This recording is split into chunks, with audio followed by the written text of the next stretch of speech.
ከቸርች የሚያወጣውን ጉድ የአምስት ዓመት ሕፃን ሆና ባል አድርጎ ባል ሆኖ ሰይጣን አግብቷል። አብሮ ከይቶ ያለ ስማ፣ ጭንቅላቷ ላይ ነው፣ እምብርቷ ነው፣ እጇ ላይ እግሯ የቱ ጋር ነው ተቀምጠው ገተቀረ ጀምራ የተጸናለ ዘይት ጀማ ኤጀም ማንም ሰው የሚንቀጠቀጥበት እየተቀጠቀጠ እጅናስ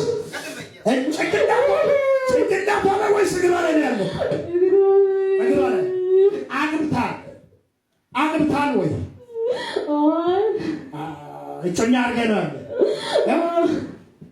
ከአምስት ዓመት ጀምረህ ፍቅረኛው ነበር።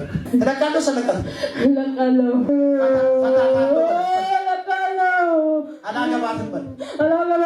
ሰው ታግባ በል። በሰው ትውለድ በል። ከአምስት ዓመት ጀምሬ የነበረው ክዳን ለቅቄያለሁ። ሄጃለሁ። ከእሷ ጋር አልቆይም። ቻው። 3 ጊዜ ጩኸት ሁለት ይቀራል። ቀጥታ ጨርሶ በኢየሱስ ስም ወዲያ